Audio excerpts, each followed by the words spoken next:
रथ में मूर्छा भंग होने पर लक्ष्मण फिर विलाप करने लगे। सुमंत ने उन्हें धैर्य बंधाते हुए उनसे कहा, वीरवर, आपको सीता के विषय में संताप नहीं करना चाहिए। ये बात तो दुर्वासा मुनि ने स्वर्गीय राजा दशरथ जी को पहले ही बता दी थी कि श्री राम सदैव दुख उठाएंगे, उन्हें प्रियजनों का वियोग उठाना पड़ेगा। मुनि के कथनानुसार दीर्घकाल व्यतीत होने पर वे आपको तथा भरत और शत्रुघ्न को भी त्याग देंगे। ये बात उन्होंने मेरे सामने कही थी, परंतु स्वर्गीय महाराज ने मुझे आदेश दिया था कि यह बात मैं किसी से न कहूँ। अब उचित अवसर जानकर आपसे कह रहा हूँ। आपसे अनुरोध है कि आप ये बात भरत और शत्रुघ्न के सम्मुख कदापि न कहें।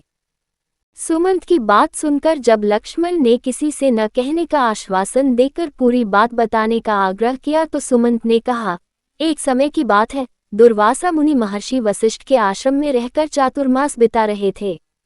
उसी समय महाराज दशरथ वशिष्ठ जी के दर्शनों के लिए पहुंचे।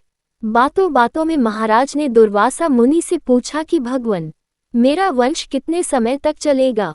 मेरे सब पुत्रों की आयु कितनी होगी? कृपा करके मेरे वंश की स्थिति मुझे बताइए। इस पर उन्होंने महाराज को कथा सुनाई कि देवासुर संग्राम में पीड़ित हुए दैत्यों ने महर्षि भृगु की पत्नी की शरण ली थी। भृगु की पत्नी द्वारा दैत्यों को शरण दिए जाने पर कुपित होकर भगवान विष्णु ने अपने चक्र से उसका सिर काट डाला।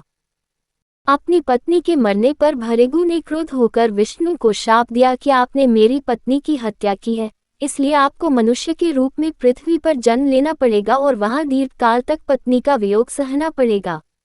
शाप की बात बताकर महर्षि दुर्वासा ने रघुवंश के भविष्य संबंधी बहुत सी बातें बताईं। उसमें आप लोगों को त्यागने की बात भी बताई गई थी। उन्होंने ये भी कहा था कि रघुनाथ जी सीता के 2 पुत्रों का अभिषेक अयोध्या के बाहर करेंगे, अयोध्या में नहीं। इसलिए विधाता का विधान जानकर आपको शोक नहीं करना चाहिए। ये बातें सुनकर लक्ष्मण का संताप कुछ कम हुआ। केशिनी के तट पर रात्रि बिताकर दूसरे दिन दोपहर को लक्ष्मण अयोध्या पहुंचे। उन्होंने अत्यंत दुखी मन से श्रीराम के पास पहुंचकर सीता के परित्याग का संपूर्ण वृतांत जा सुनाया। राम ने संयमपूर्वक सारी बातें सुनी और अपने मन पर नियंत्रण रखते हुए राजकाज में मन लगाया।